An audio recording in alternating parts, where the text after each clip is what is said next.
A vessel with emptiness in it. What devils? Victor thought, looking at the new client.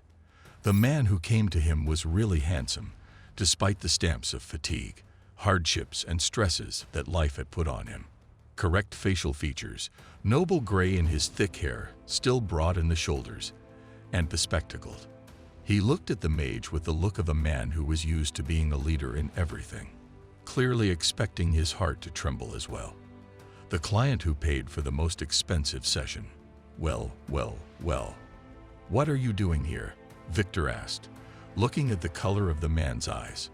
Phew. Well, you tell me. He smirked with a challenge. I was recommended you as the best in the business. If that's true, I think you'll have no problem telling me the reason for my visit. Victor grimaced inwardly, but outwardly remained completely impassive. His gray eyes were as cold as two ice flakes. Well, he not only wants healing, but also a show. He'll get it. First of all, you're cold. Ice-cold feet, even in the sauna. You're losing weight rapidly, even though you're eating as usual. You're haunted by strange odors, specifically the smell of decay. You're the only one. Others don't smell it. A constant feeling that you are not alone, you hear, on the verge of hearing another man's voice. You have nightmares and wake up to an icy hand holding you. So, your marriage is over, and your business is hanging by a thread. Shall we continue? The client just kind of went blank. There was no trace of his pathos. His gaze faded and his animal magnetism, charm faded. That's right, he said muffled. What else do you see? The gravestone underfoot. The upper streams are blocked. There's at least one dead man and a few demons tied up in your fields. I see traces of 5 or 6 cemetery magic rituals, and about 4 spells from other sources. You know, I've never seen a man hated so much by so many people. Women, by the looks of it. Women. Ungrateful. I'm barely 51 years old. The man said as if to himself, and added louder, and I'm already falling apart. Illnesses, just like from the Horn of Plenty. Every day a new one.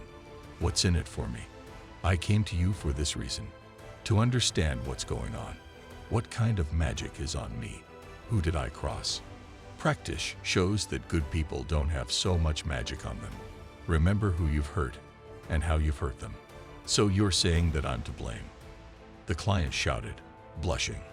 Of course, Victor answered calmly. And watch the volume of your voice, or I'll add from myself to what I have.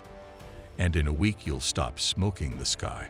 He watched with pleasure how the client's condition changed from rage to fearful fright, and in the end, rolled down to tired humility. Now you must realize and remember why. Why and how many times you hurt people so badly that they wished you dead. The client hesitated, thought, and bitterly began the story of his hard life.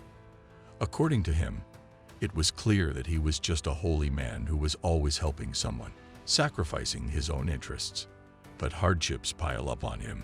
People around him are ungrateful. His family members are all self-serving traitors. And women are ungrateful and mercantile swindlers. Pardon me, questioned Victor, not believing his ears. How many wives did you say you had? Well, I've had 5. Official ones. Now I live with a woman too, but we're not married. Lived. That's how it is. And in general, how many women have you had in your life? From this question, the man, suddenly, and for the first time in the whole conversation, laughed. Moreover, his laughter was so sincere and cheerful, as if he had heard a good joke. So, how can such a thing be counted? Do you count it yourself? The man faltered, meeting the eyes of his interlocutor and realizing that he did not share his amusement at all. Well, Victor said seriously. Now you must remember and tell me as much as possible about your women. Namely, about how they came into your life and why they left it. The client's story was, of course, highly subjective, but filtering narcissism and excuses, you could understand the following. He was the object of adoration of women from childhood.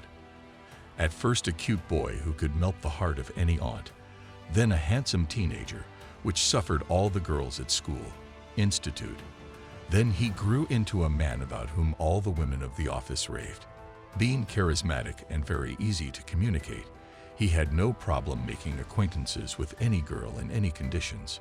His innate gift of persuasion allowed him to take relationships to any level when it was profitable. So, at the right time, he married the daughter of the head of the company where he worked, eventually becoming his deputy.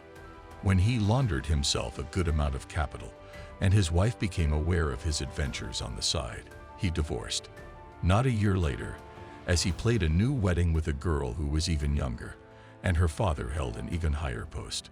This man moved through life, from woman to woman, climbing their feelings, as if on the stairs, accumulating money, connections, strengthening the position in society. His mistresses, indeed, were countless, as well as children. Calculating and selfish, he always found excuses for himself, and sincerely considered himself a kind and sympathetic man who, for a lifetime and a flight, did not hurt. Only, he did not take into account one thing. There is no beast scarier than a deceived woman whose feelings were trampled. What Victor saw, nets, moroki, cemetery earth, tombstones, ashes, and necrotic subsettlers, was tearing apart her client's energy, destroying his body and soul. How was he still living? Perhaps at the expense of the last two women who loved him and fed him with their energy, depriving him of strength. Not only the man's health was rapidly deteriorating, but also his finances. Large sums were spent on providing for officially recognized children, paying the costs of various lawsuits, loans in which he climbed deeper and deeper. And new money had not arrived for a long time, as it was not possible to seduce a new necessary lady to a sick, aged, and tired handsome man. Having turned all this outward, Victor tried to see at least a drop of remorse in the client. But no, he continued to believe in the correctness of his actions and his infallibility. Victor exhaled tiredly. Since you have paid for the full package, let's find out what is the root cause of your adventures. Have you tried to remember your past lives? The idea to plunge into regression was unexpected for the man, but he accepted it, guessing that it would be a good entertainment. One incarnation, second, third, then a woman, then a man, but each time the same picture. Attractive appearance, charisma, adoration of the opposite sex, the way through heads and hearts, to nowhere. Finally, reached the incarnation, where the root of all woes really became clear. A young man from an aristocratic family who suddenly impoverished. His father was accused of betraying the crown and executed. His mother was exiled to a convent. His estate and all means were taken away. The young man was placed in the house of a distant relative who did not need him at all. Accustomed to luxury, impoverished aristocrat could not even think about the hard work, which he had to do to somehow survive. In desperation, he decided to resort to black magic. He found a magician without difficulty. The magician helped him summon a demon and make a pact with it. What was in the pact? The demon guaranteed the young man a certain magical attraction and beauty, which would be a weapon for him and would give him the opportunity to live off the affection and adoration of the opposite sex, and in return, a little energy. Except that he didn't read the notes in small handwriting. He was obliged to give the demon the energy of pain and suffering, and this payment was generously poured out of both the handsome man's victims and himself. In that incarnation, the young man, and then a man, lived off the fact that he was a favorite of noble ladies, and all the following lives, he spent the same scenario. Asterisk, asterisk, asterisk. Do you realize now why you're in this situation? Victor asked, bringing the man back from the regression. Yes, the man replied, finally falling down. I'm a scoundrel and a scoundrel. That's it. This was something Victor had not expected. Sincere remorse. It really was, as Victor saw much further than words and facial expressions. Well, if that's the case, to break contracts with a demon is not an easy task. said Victor softly, for the first time in the whole conversation. But you can try. And today I'll remove from you what is possible, so that you do not stop breathing for the next month. And then we'll see. He started the cleansing ritual, never ceasing to wonder how unpredictable human souls can behave when you give them the right to vote.